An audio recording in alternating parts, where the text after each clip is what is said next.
What's going on, everybody? Everybody, short, super duper short intro because we've got my sister from another mister. Is that how we? Yeah, that's probably how it's said. Yeah. Hey, everybody. My sis Kirstyn St John of Zoetic, and we're gonna give her a nice man. I gotta move that because I gotta put a Zoetic like sound button in there of worth it. But Oh, sis, how are you? How have you been? I haven't talked to you. You've released like 6 singles or an EP and so many singles since we last had you here on the channel. You yeah. guys have been busy and productive and effective. How's life been? I have been good. Yeah, we released our album Made in the Image last year as an 8-track album. All tackling like the concept of identity from a different perspective. Basically just the faulty things that people try to put their identity in, and then the need for them to find that identity in Christ. The album ends with our song "Lord of My Life," which is like a gospel kind of jam, and that song kind of capped off that album. And then we have a new EP coming out on September 19th. So I guess that's like a few weeks from now. Yeah, that's really close. And that EP is called New Creation. We already have 2 singles out from that. We're going to release one more, and then the EP is a 5-song EP, and that will be out on the 19th. And that is not as much of a concept EP, but it is still a concept, kind of a concept EP. And What's the and vision that behind it? what? What's the vision behind it? Yeah. So the EP is basically about after you become a Christian, what next? Like, God makes you into a new creation. What does that look like? What is sanctification? What does justification look like in the Christian life in very practical ways after you accept Christ? So, Made in the Image is kind of about a person who hasn't accepted Christ yet, or by the end of the album, they do, more or less. And then New Creation is the continuation of that kind of that what now with that. And we have 2 singles out from that already, our single Calling and our single Show Me. Yep. I listened to Show Me when you guys posted about it. Well, I wasn't, but was that maybe just a couple weeks ago? Yeah. I think it was 3 weeks ago, 2, 3 weeks ago. Yeah. Okay. I'm living in a Mhm. bit of a time warp. Like last week was 3 weeks for me. So, and as I was telling Kirstyn right before we started, I wasn't even for sure if we lined this interview up like 3 weeks ago or 5 weeks ago, and Mhm. I almost didn't have internet. So Yeah. we literally just got that fixed just a few, like maybe an hour or so ago. Praise the Lord. Yeah. And so you are not one of the things I love about you, not just that you're a fantastic jazz musician, that you put a lot of time and effort into the composition and arrangements of your music, not just the lyrics, because in Christian music it tends to be, well, I'm going to be very generous and say they put more time into the lyrics, although I wouldn't really say that, but I'm gonna be generous because it's Thursday. Yeah. Um, then they do the music, but I oftentimes will put a lot more effort into the artistry of my music than how I'm trying to say what I say. I'll just write it and like this is what I'm trying to communicate. I often don't try to be witty, but you're not afraid to tackle big subjects. Just sing about things that people don't really sing about anymore. Yeah. Um, which is funny because even though most of the Christian music industry puts out is supposedly church music, it's not really church music. It's not music that we should be singing on a Sunday morning, right? Yeah. Well, and neither is our stuff, to be honest with you. Like, our stuff is probably too musically complicated to be done on most Sunday mornings. But thank you for that. With lyrics, lyrics are difficult for me. The music's always been the easy part. Musical ideas, musical arrangement. This is stuff I've been studying my whole life. Um, Lyrics are so hard, especially when you're writing about topics that are not your run of the mill, love song, breakup song, or, worship Yeah, song or Jesus is my whatever. boyfriend song. Right. Yeah. Or, even in secular music, like a lot of stuff is about, love or sex or breakups or, Hmm. whatever the heck. And it's like, when we're writing songs about like the prosperity gospel and how it's a false gospel, or like, how mental health intertwines with Christianity, or the need for Christian unity between denominations, or someone struggling with finding their identity and success and achievements, or these like kind of big subjects. It's like super difficult to write lyrics for that. It They take, I mean, days, weeks for me to do. I sit down and I'm extremely intentional, and I go over every line over and over and over again, and so it actually means a lot when I get complimented on the lyrics, because to me that isn't something that comes super naturally. It's something I have to really, really work at and take time with. Yeah, that's the hard part, right? Yeah, for sure. The fun part Yeah, is go ahead. and songwriting, arranging, that's the easy part. Production's hard. I mean, like production, sound selection, plugins, all that fun, Mhm. editing. Oh, vocal editing is so awful. Like that part is hard for sure. But the writing part, that's my favorite. Just sitting down at the piano and getting the idea and working it out, and that part, I feel good when I do that. And then I have to sit down and spend, an entire week writing lyrics and stressing about it and making sure that I'm conveying exactly what I want to say on a big topic Yeah. in 3 to 4 minutes. Yeah. Like, that's hard to do. Yeah. Well, I'd encourage you. No, don't feel like you have to limit yourself to that pop standard, especially because a lot of the people that have found you like a lot of the musicians that you like. They like the Snarky Puppies. They like Jacob Collier. They like what's his name? The boy that plays the drums, never wears Lewis a Cole. shirt, huh? Lewis Cole. Lewis Cole. Yeah. You know what's funny? Like when he came out with his Metropolitan Orchestra record, Yeah. I listened to the whole thing front to back about 3 times in a weekend. I was like, I hear that peeking through Zoetic now. I was like, no. I was like, yeah, they listen to this guy a lot. Yeah, I mean, I try not to listen to him too much because he is not a Christian, and he No, he's likes not. explosive music. And so I've become more discerning and careful with what I choose to listen to by him. But some of his stuff is not as bad, and so if it's less explicit, Yeah, I some love of it's me some silly, Lewis Cole. and even sometimes when he's being when he's cussing, he's just being silly. He's not being malicious, Yeah. So Well, and the way that I've always seen it, and this might be a little bit of controversial opinion, I don't know. oh, hot take. But so for me, I avoid music that's like super sexual, obviously, because I don't think that is edifying for me as a Christian. And so I stay away from that, and I stay away from that in movies too. Mhm. But I watch PG-13 and R-rated movies that have cursing in them, and if the We all artistry is do. good, I think it's worth doing, provided again it's not like absolute sordid, like super sexual filth. Mm-hmm. And so for me, that's the balancing act with music too. I will never write music that curses, obviously, because I'm a Christian artist and I do my best not to curse in my personal life. But it's like some of these songs that curse have wonderful, like, it says I have an echo. I'm trying to get rid of it. Sorry. It's all right. I think I'm gonna. Can you give me 1 second? I'm gonna put my headphones on. Sure, yeah. Thank you, Tattered Bible Podcast. And let me know if there's static. I hear static on my end, but I don't know if that's coming from her, if that's coming from me. So I think it might just be on in my speakers. Yeah, we hear you. Can you hear me? Yep. Okay. So I was gonna say, gone, guys. Tell us if the echo's gone. So I was gonna say, yeah, some music that curses. I don't prefer that it curses, but it's like if the artistry is excellent, I'm not going to necessarily forego listening to it. I don't know. What are your thoughts on that?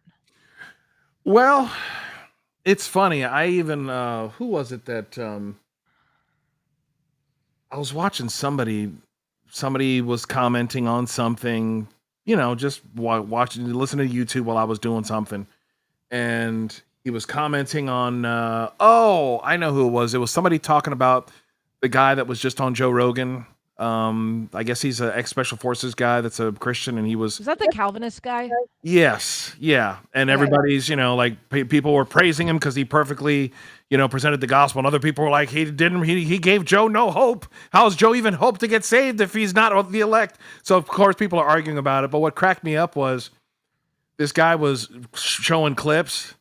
Okay, so the status just a mine, cool, I can live with it, and he thought he put the clip with where it started in the wrong place, and Joe dropped the biggest F bomb. He's like, oh, I'm sorry, like nobody on the thing that's listening to this video had ever, number one, heard that word, number two, heard Joe Rogan say it, number three, listened to that thing in its entirety and heard him drop it multiple times. I mean, we're such freaking violence, but here's the truth: unless you're like a minister or an old church mother, that the only thing you do is go to the church and that's the only place you live your life. Let me tell y'all, in the real world, people use these words. They do. And it's Yeah. and it's. I'll give you one more. I'll give you one more because my wife went. At one point, she was wanting to go into criminal, like CSI type stuff, for the police. So she went to do a ride along with this lady from the church who was the most godly, most God fearing saint. I mean, just the most timid and meek and lovely. And she got out. They had to actually they ended up on a crime scene. There was a call. She had to go there, and she stepped out there and she was talking like a sailor, like all those other people, because that's the language they understand. And she was just like, how can she do that? And it's like, because some people, that's the only language they understand. So yeah. Anyway, I mean, I will say, like, I try to avoid it. I try to avoid it in my own life. People, as Christians, they will know us by our fruits. yep. I don't want to be someone running my mouth all the time. Not to say I never let it slip. We all do, but I really try not to.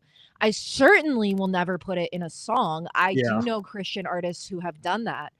For shock value. Yeah. King's Kaleidoscope comes to mind, and they're very creative, and I've liked some of their music, but they did that in one of their songs, and I was horrified by that because if you're a Christian, I think that's a bad witness personally. Mm-hmm. But it's like people are surprised to hear that I listen to Lewis Cole and Periphery and artists like that, and it's like they're not Christians. I don't hold them to a Christian standard. Yep. And I really, with Lewis Cole, some of his stuff is sexual, so I avoid Yes. that if I Yep. can. Yes. But To me, what's worse than secular music? I mean, like bad Christian music. I mean, that's my hot take, internet. well, it's musically worse, that's for sure. I mean, at the very least, you could say it's artistically worse for sure. Listen, I think a lot of what we call music today, like in general, is actually harmful, but across the board, it's I'm trying to stay to see what's happening today, but there's so much music that's been created from the time that we learned how to record music up until the time that music got so, and basically when streaming took over and nobody could make any money. There's like good 70 years worth of stuff that there's so much music to explore and to listen to. But yeah, it's frustrating, which I think unless you had something to add to it, I was going to take us to that Brandon Lake thing. Do it. Yeah. So, and you started like one reel, and then I think it ended up being like 6 reels. And I was like, "Hey sis, I think you should come on the channel so we could talk about this." Well, it was in my stories. I did one thing, and it cut off, and I didn't know it had cut off. And so I had like basically oh, it says I've been on a Bryson Gray kick. That's interesting. He's a hip hop artist. Mm. I think he's really interesting. He's like a conservative hip hop artist. Conservative Christian hip hop artist. I think he curses in his music though, which is again, I'm not against it in general, but I think if you're going to claim Christ, you should be at you should hold yourself to a different standard. Anyways, yeah, I responded partially the Brandon Lake thing, and then my clip got cut off and I didn't know it, and then I got like 30 messages from people being like, your clip got cut off. And so then I posted 5 more clips Well, of it. here's a short version of it, and let's Yeah. for those of you who don't have no idea what we're talking about. Gabe, I can't hear it. Oh, you can't hear it? No. Weird. Can you guys hear it on the stream? Tattered, can you hear that? It should be feeding through. Well, I mean, you know what he says, so I can read the yeah. captions, so just go ahead.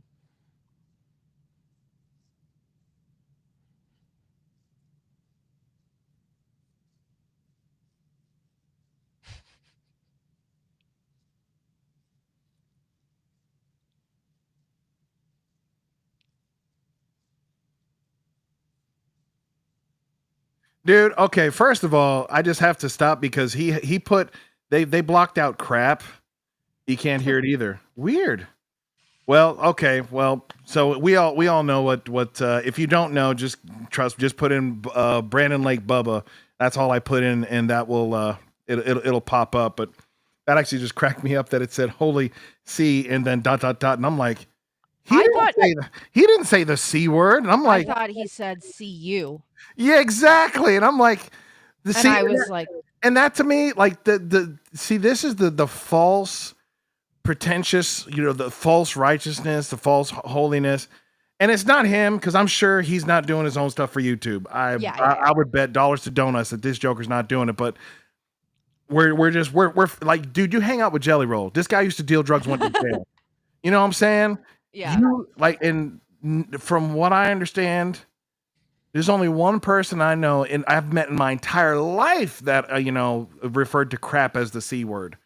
So like that to me is that's hilarious. But essentially he's saying that, oh my gosh, it's I haven't thought about this, and because it just frustrates me beyond, because this is the problem. This is one of the many problems we face in church music. We can't use this Christianese, this language of the scripture, because we need to cater worship to the uninitiated. We need to cater worship to Bubba. This is not what church is about. So I want you to take, kind of share your spiel of what you shared on Instagram, because it just drives me crazy. The first thing I think is really funny is that the example of the song he uses is Holy, Holy, Holy, which is not particularly a dense hymn. I mean, I go to an Anglican church and we sing hymns from I don't know, the 1400s that are so freaking obscure, and like to where I am like, okay, maybe we can pick some stuff that's a little bit easier. Yeah. Holy, Holy, Holy is not, I mean, I guess it says cherubim and seraphim. It's one point in verse 3, but most churches aren't going to do verse 3. So Holy, Holy, Holy is not like a hard hymn to understand. And if he doesn't understand the word holy, again, do I think that's possible? Maybe, but why can't he look it up after the service, or why can't he ask somebody, or why, that's the one thing I'm going to pick specifically. Now, in general, I also disagree with the point, because like what you said, the purpose of church is not to save lost souls. Now, if that's a byproduct, praise the Lord, of church service, awesome. Awesome, awesome, awesome. Church is for the body of believers. It is for the priesthood of all believers. That's what church is for. And if non-Christian people come to church and they accept the gospel, or they have questions about the gospel, we should definitely, as Christians, answer those questions. We should be available to non-Christians. We should be welcoming. We should be talking to them. All that stuff. I don't even think it's a bad idea if churches want to have something for non-Christians, maybe in the chairs or in the pews, where they have a card that explains the gospel or certain theological terms. That's a good idea, actually. I'm fine with that. I think that'd be great. But the primary purpose of church is to feed the flock. The primary purpose of church is for Christians. Hmm. And then Christians are the ones who are supposed to go out and evangelize to non-Christians, and bring them into church. That's, yes. And so, like, I understand if you want to say that, um, as Christians, when we evangelize, we shouldn't use super theological language. Like I would probably agree with that. Like you want to be simple in your terms and you want to explain things to non-Christians and Yeah. be clear about repentance and what that is and be clear about the gospel and, you know, very simple things about, the Trinity, that Jesus is God and is also the Son of God, and Hmm. things like that. Like I think that's good. I think that's a really good evangelism technique. But in church, like that is for Christians, and I think the problem is, um in a lot of these low church, and I don't mean low church, I don't mean like it's worse. I just mean like casual church settings, you know what I mean? Yes. Like Yeah. Baptist non-denom churches. Um Most of the non-ancient churches, yeah. a couple of the Protestant Reformed churches are somewhere between low and high. Yeah. Like I served at a Reformed Presbyterian church, and it was still most of the men were in suits. The pastor was always in a suit and tie. I was always in a suit and tie. But that has become the rarity, the exception, Yeah. not the rule. And like I said, I go to an Anglican church that's pretty relatively high church. Most people think it's Catholic, it's not, but yeah. Uh Catholic light, like the yeah, Episcopalians used to be. right, exactly. But no, very Protestant, but like high church, so it's rare. Hmm. But I would say in most like low church, like Baptist non-denom settings, I think one of the big issues is that it's become so seeker friendly that church is a marketing tool for non-Christians Talk about it. more than it is a feeding, a spiritual feeding of the Christians in the congregation that go there. And it's a quantity over quality thing where it's like we just got to get numbers. We just got to get people in the door. We don't really care once they're in there. Yep. Uh but Which it's is why the back door is bigger than the front door. yeah, exactly. Yep. Mhm. And it's interesting. The reason why I say that that's common in lower church denominations, there's certain reasons why. In higher church denominations, you generally take communion every week, Yeah. and people have to go up and get it. And so that becomes impractical if you have 3,000 people in your church service. Obviously, that's not going to work. Yeah. And so Which is that's why like a why larger Catholic church would have multiple masses during the week exactly. because, you know, Mhm. hey man, if this place is full, this service is going to take 3 hours just for the Eucharist.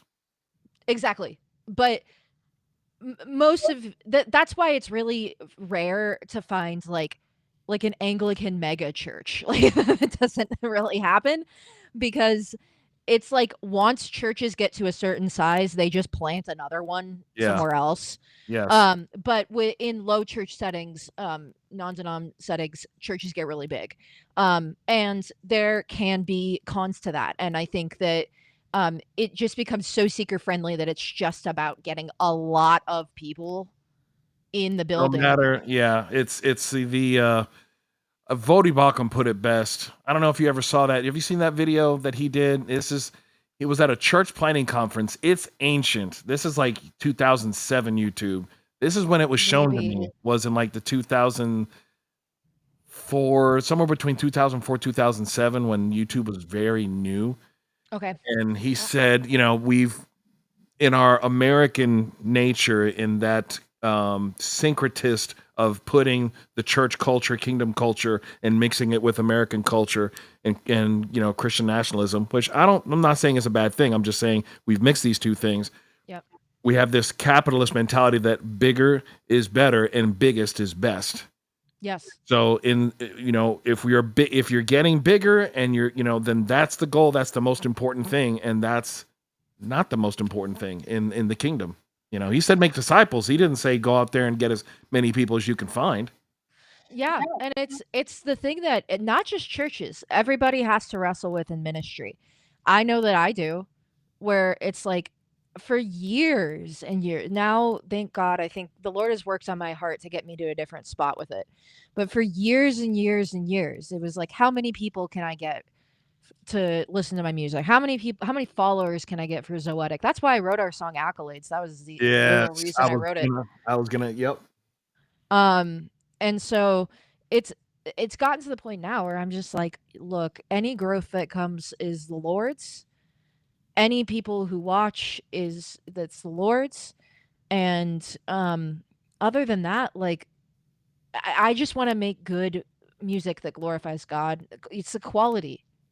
It's more Yeah, about the quality of what I'm giving the people who already care about what I'm doing, not like getting more people. yeah, yeah. It's funny. So, Jose Valentino just commented, and Jose, I hope you're still watching. I interviewed him 2 weeks ago. This guy, he's a jazz literal protege. That's awesome. He's now actually an ambassador for the United States and an incredible man of God. I mean, this dude has a heart for the Father, like very few people I've come across. And he actually What instrument does he play? he's like us.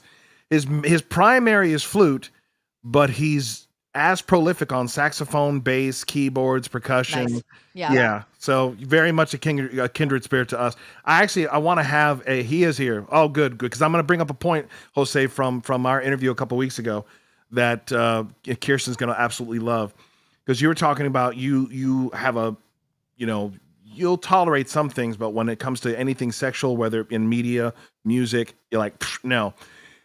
Jose was sharing a testimony, of story of an artist, a Christian artist that came to him that wanted him to produce them, and he listened to the demo and he said no, because how they were singing, and this is because this is the water that a lot of our young talent has now been, they're fostered in. They're listening to Taylor Swift, they're listening to Beyonce. I mean, there's everything is hypersexualized, and she was singing in a sexual manner. He's like, you cannot sing this way to the Lord. I Mm, cannot, and he had to refuse producing the project. that's interesting. That's really fascinating because I think a lot of people would say it doesn't matter what style, as long as she's not singing sexually explicit words or phrases. But you're right that there is a way of Mhm. You're doing that. married. You're Yeah. not talking to me like you talk to your husband, and you know what I'm saying? So, Yeah. and that's and it's not like, hey, I'm writing a song of Solomon to the Lord. It, Right. you know, yeah, see, he said that happened. And this is, but honestly, most people aren't even paying attention, because I told them in that interview, I said, yeah, I've had to turn stuff off, and I actually couldn't put my finger on it some of the time of what was bothering me. And when he said that, I'm like, that's what it was. Yeah. There's one singer in particular that I was like, yes, the way this person sings, that's why it rubs me the wrong way, because that's what they've listened to, so that's what they think is just good singing. Yeah. So they don't understand the context of how they're singing, and and most of these people haven't been trained. We just had a thing with someone that I know, that young person, 19 years old, just got asked to come and lead worship at a church. And I was like, this person barely knows how to sing, isn't a trained musician, isn't discipled in the Lord, and now they're going to go lead worship for an entire congregation. Why? Because they can sing a couple notes in tune. Yeah. I had a I had that happen at my previous church, not the one I'm currently at. Very similar situation. A girl was hired. She's probably 19 years old. Mm. Good voice and pretty. And Yes, that's another I part. Yep. yeah, yeah. So, and by the way, Jose, we don't sing like that. So you can listen to our music. No, Jose, I'm gonna send you a couple of their songs, brother. It's gonna be such a breath of fresh air. You're gonna want to connect with these young ladies, man. And hopefully, when By Faith is done, I'm gonna be able to fly them here from Arizona, right? Or is it New Yeah, we Mexico? live in Arizona. Yeah. Yep. So Oh, I got to get all of us together in a room to make some music and do some interviews and pray not together and worship the Lord together, because it would be yeah, a blast. not the godforsaken state of New Mexico. That's not where we live. I'm sorry. I throw shade at New Mexico constantly. You showing for shade at New Mexico talking to two Hispanics? I mean, I'm come sorry. on. I'm Man. sorry. It's just because I'm it's playing. I kind have of like an Arizona New Mexico like rivalry. little mini feud. Yeah, Yeah, because they think they have the real desert over there, and they don't. We have we that's have like we have we have the Grand Canyon. We got the one of the seven wonders of the world. So West Virginia and Virginia and Tennessee yeah, and everybody. yeah. New Jersey, New York. We feud with California too, but Well, it's because you for guys are getting all those crazy people that coming over there. So, God help us. everybody driving terribly in my state now. Yep. Uh, No, tell them to go back. Tell them to go back. So, I want to ask your opinion because you have a similar heart, and I'm trying to assemble this. I'm trying to assemble this group of, you know, Christian musicians that have a heart to shift this culture because I think we can all identify the problem. We can talk about the problem for 17 hours, right? sure. Of all the things that we can see and identify. What do you see and how is the Lord moving you guys?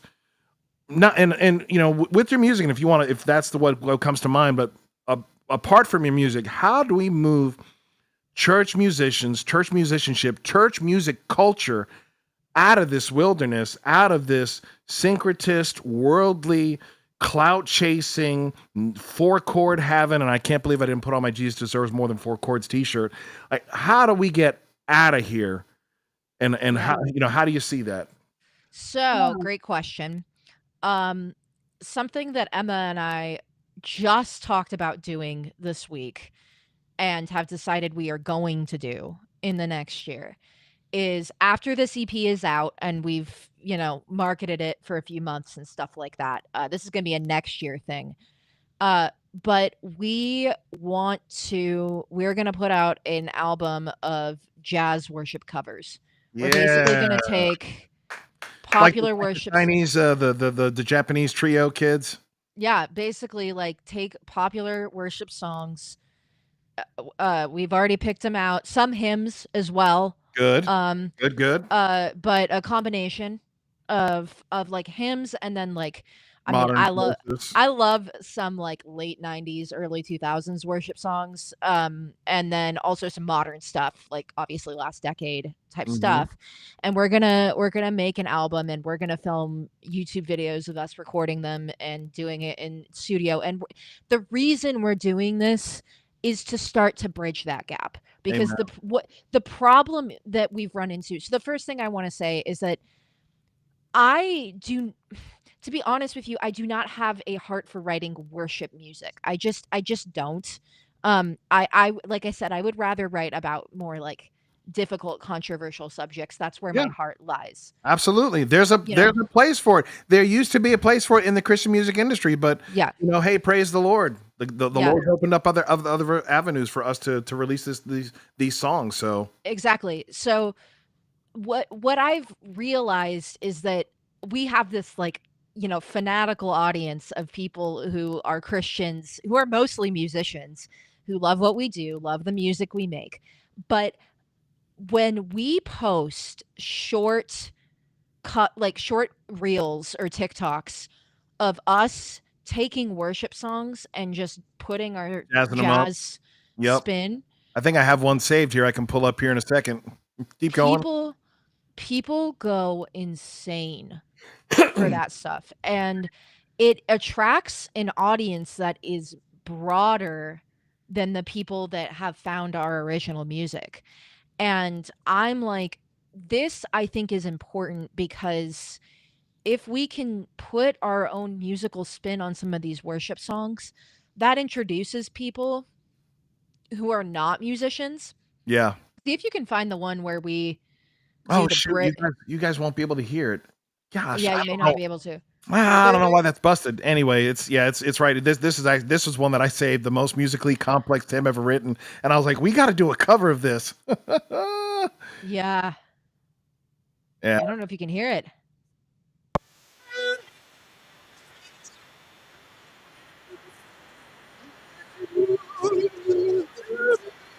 You really can't hear it. It sounds like really static. Oh, oh. There you go. cry to thee. Hear it now? For those in peril on the sea. Oh, we heard the end.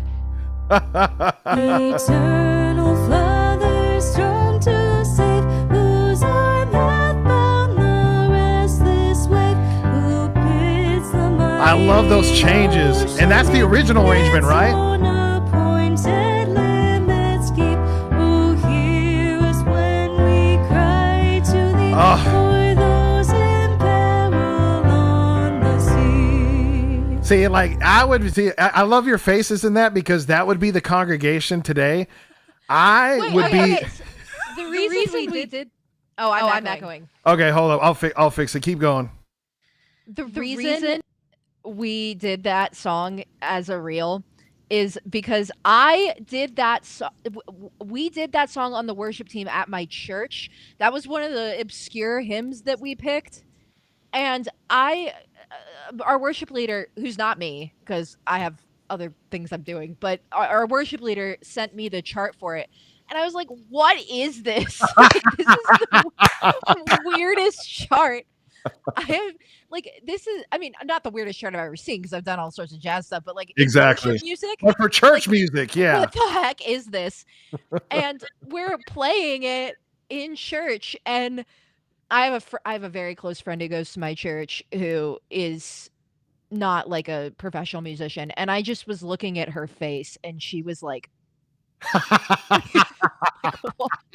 like, what is this song? Why have we picked this song? And that's when I got that idea for like, we gotta, but the other one, if you can pull it up on our page. Let me go to your. Is it pinned on your page? It's not, but it's towards the top. It's Here, not I'll share my screen and you can see it. Then I gotta change the echo when I hit play. Okay. It's go down a little more. Yes, it's every time a worship song bridge repeats, it gets more complex. Oh yeah, that was good. That was good. Okay, hold up. Let's change the echo suppression off. So here we go. And I will build my life upon your love. It is a firm foundation. And I will Level 2. put my trust in you alone. And I will not be shaken. Take it up.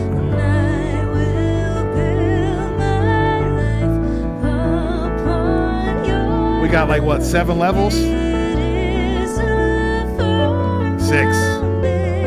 Yeah.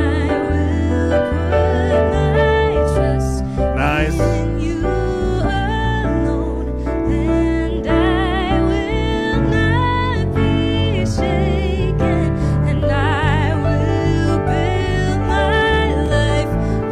Can't believe I hadn't liked that already. I think I saw it on your stories.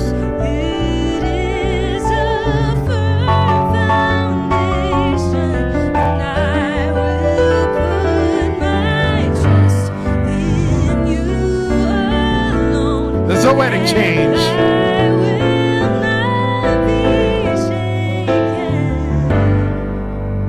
Yeah, I love the Zoetic one at the end. Am I echoing? Yeah, you're good. I'm good. Yeah.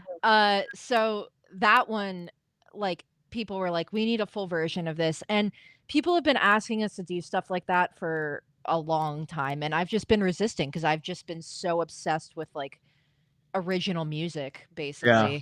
Well, in time, there's only so many hours in the week. And yeah. And I've been passionate about original music, but now it's like Says Jose, worship music that has a 2-5-1 to the 4? Blasphemous. yeah, I know, and tritone tritone substitutions too. That would have been actually blasphemous back in the Middle Ages, the tritone substitutions. Oh, apparently, according to Adam Neely, that's a myth. I watched that. Is it really? I watched that video 3 times because I'm like, no, Did I really just hear that so many times that I just accepted that as truth? And apparently so, because Oh, then you go back and you listen to like Renaissance music and Bach and like there's tritones in here. there Huh? isn't Bach, but I was thinking like pre-Bach, like Mm. pre-Renaissance even. I don't know. I thought I learned that in music history, but maybe I was mistaken. I don't know. But anyways, yeah, so like I feel passionate at this point now about bridging that gap Yeah. between people who are our fans, who are mostly musicians, who like, Snarky Puppy, Lewis Cole, Jacob Collier, whatever, what have you, Yeah. Between people like that and people who love worship music. But They they're love the not. Lord. They love the But they're Lord, but they don't have any. absolutely. There's nothing wrong with that. I'm saying those people who love worship music that maybe are not musicians or not professional musicians, or maybe they like music, but they don't, they don't listen to a ton of like complicated music or jazz or anything like that. And again, there's nothing wrong with that. Like Yeah. I don't eat super crazy fancy food. Like I'm not, you know what I mean? Like that's not my area that I care as much about.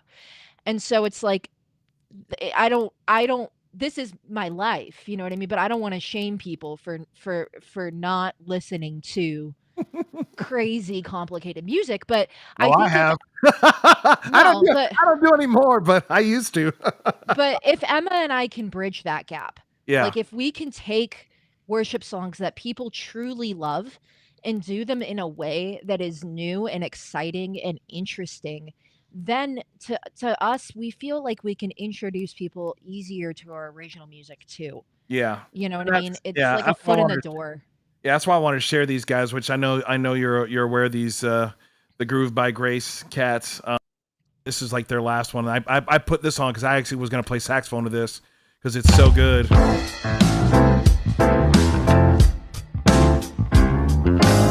Talking about 90s worship. Shout to the Lord. I was like, this is Shout to the Lord?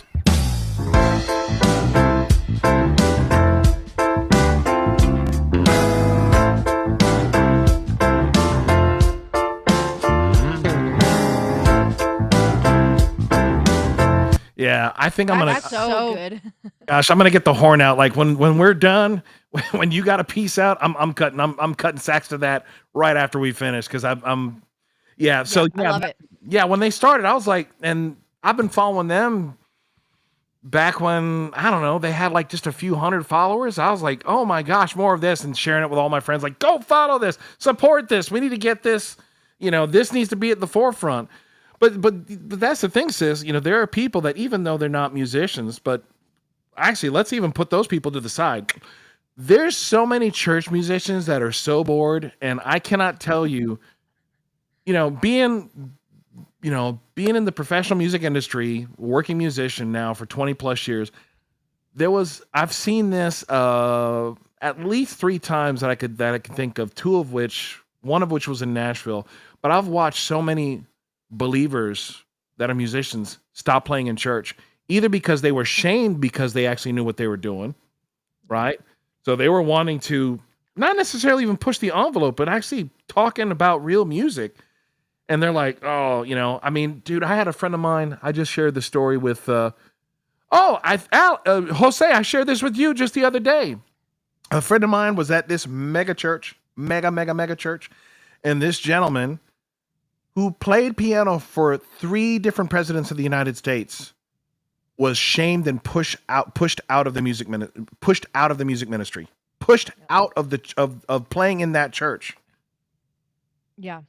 Concert pianist, world class, played for 3 presidents, and we don't want this guy on the platform because he's always asking us about charts. He's wanting his sheet music. He's asking this. He needs this, and we're just trying to get up here and play, 3 chords really loud. I don't want to say shamed because it sounds like I'm complaining. Okay, fine. I'll complain a little bit. I get shamed for complain all the time. I got shamed. Now, the vast majority of the feedback on the video, the Build My Life video that you played previously, the cover that we did. Yeah. The vast majority of feedback on that was positive, but I get comments telling me to stop doing that on Instagram. I'm not even playing it in a church. I'm literally doing it as a video, half satirical. Like, and people are like, this is not appropriate for church. I'm like, I did not ask your permission Yeah. to make a video on a public platform.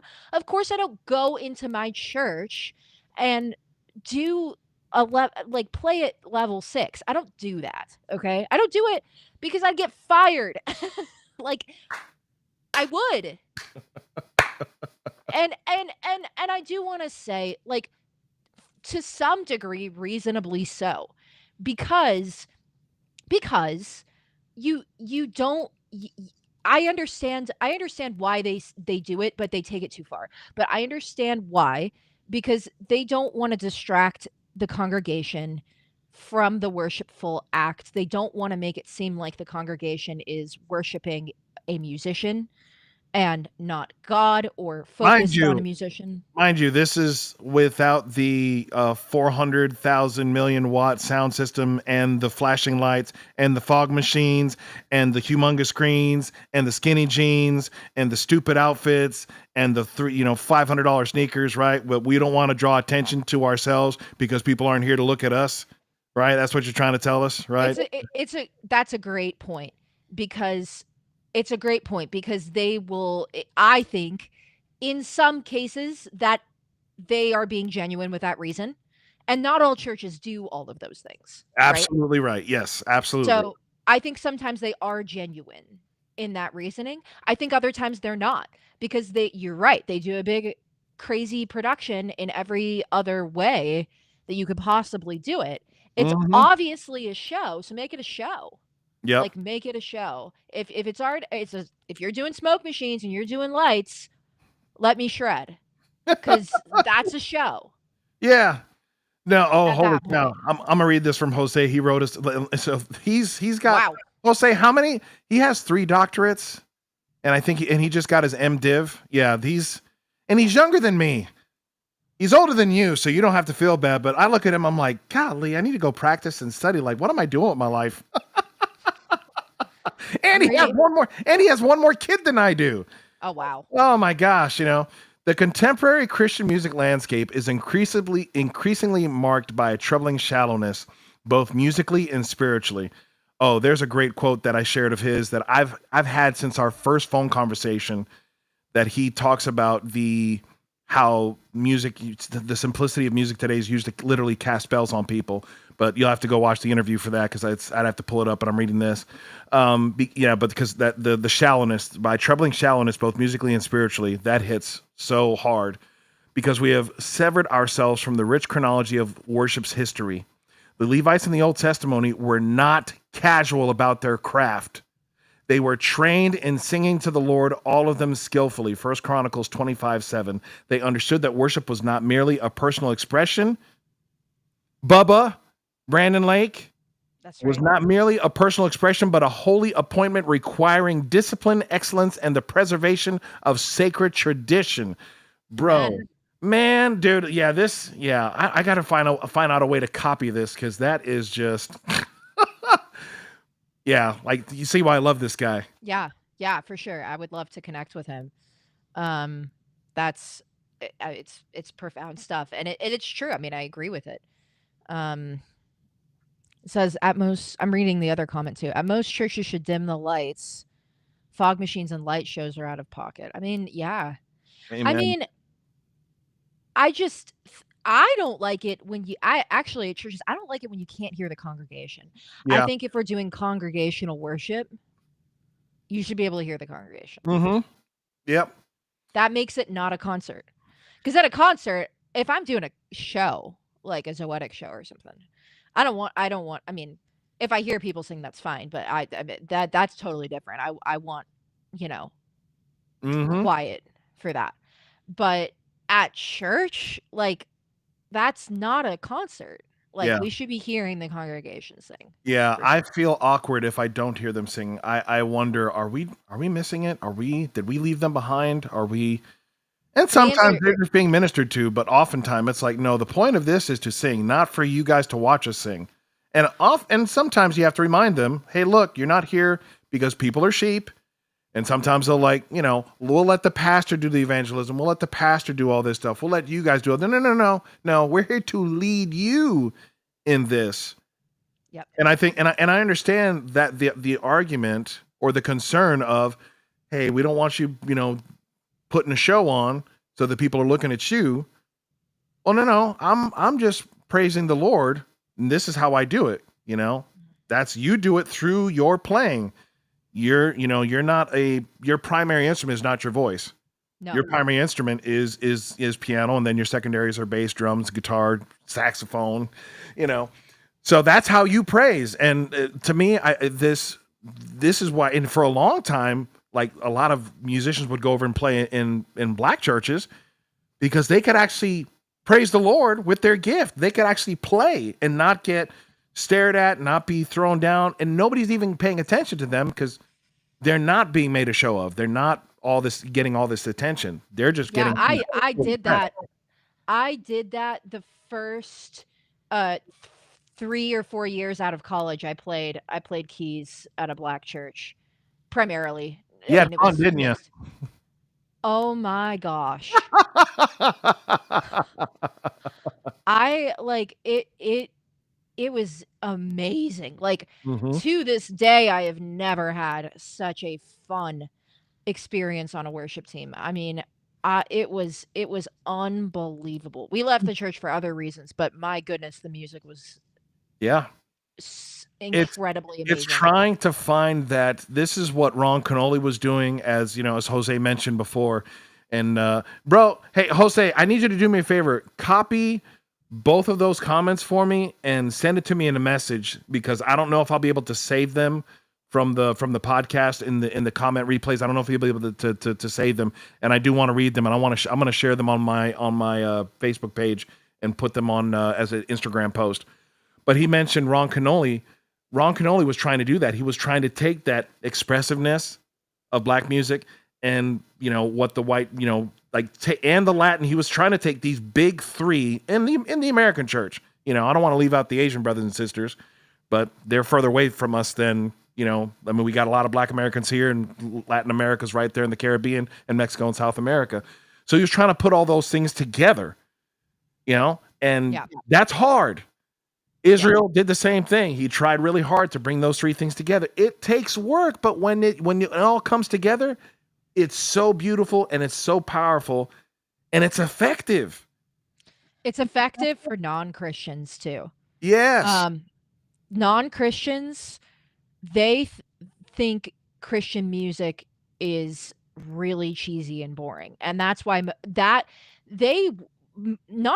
most non-Christians, I think, would be open to listening to it if they felt it had artistic merit. But they don't. Yeah. So, I gotta bounce in like 4 minutes. Oh yeah. Give us your last thoughts. Because I know you got to peace out. You gotta head out. So I actually am going to worship practice. The most ironic thing ever. After this, but yeah, if I had to condense it, what I would say is that so my singer and I, we are in a jazz Christian pop duo, Christian jazz pop duo, and we make a lot of original music, and I would highly encourage you guys to go check that out. And we've written about it's pinned in the comments. It should be pinned right there to the top. And we write music about topics that we believe are important within Christianity and the church. It's not going to be your run of the mill worship stuff. However, and our new EP is coming out, which is original music, on September 19th. So be on the lookout for that. However, next year, we are going to be venturing for just 1 year into the worship space. Yes, I cannot wait. Bring jazz and our training and stuff into the worship space, popular worship music, and just try to work on hearts and minds with that, where people really see that these songs can be really good and beautiful and artistic. Not that some of these songs are beautiful already, and I want to be clear about that. Some of these worship songs are beautiful already, but we just want to bring that jazz training into it. Amen. Just bring the fullness of what music can be and bring the creativity back into kingdom music, right? Oh, brother Maynard, Jesus is not my boyfriend.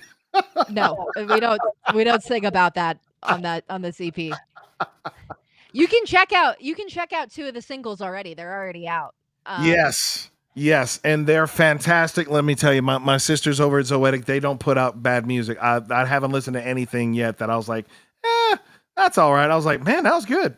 I still have my favorite. I still need to release that cover of Worth It. It's in a long list of things that I need to release. So I really just need to Whenever. make it. That said, I need. But listen, you better call me for that praise and worship cover stuff. So Okay. we just released a smooth jazz cover of In the Presence of Jehovah, and you're gonna love the cover of I Surrender All. It comes out in just a couple weeks. I love that song. It's like Yellow Jackets. That's awesome. Yeah, That's awesome. you are gonna love it. Yeah, I'll ask you for some saxophone maybe on one of the tracks. I play saxophone technically, but it's like my 5th instrument, and I haven't really played since college. So I would definitely want to get you on that. Yep. Well, I got my whole horn section on this next one. We're actually with the label. We're doing The Goodness of God, and we're doing it in Snarky Puppy style. You're gonna That's really cool. you're gonna trip when you hear it. So we're on. Like when you said that, I was like, ooh, I can't wait to tell her what we're doing. So we're on the same page. Yeah. We're on the same page, and I just want us to collaborate. Yet you, brother Hamilton Harden, you got to check out that interview. He did a full orchestration, full album. You got to hear it. And this guy's like you, like Jose, plays everything. He That's played awesome. everything on his record except for the That's awesome. strings. So, Yeah. all right, she's got to go to worship rehearsal. We're gonna get you back here because we got to do this again, sis. There's just not enough time. I need like I know. another 30 minutes, but it's beautiful. I know. But keep Thanks. go ahead. Thanks for having me. And hello to everyone who hasn't discovered us yet. And yeah, thanks, brother. Really appreciate it. Much love and many blessings. Her page is right there in the comments. So blessings, sis. All right. Y'all take care. Jesus loves you. So do we. Take care. Adios.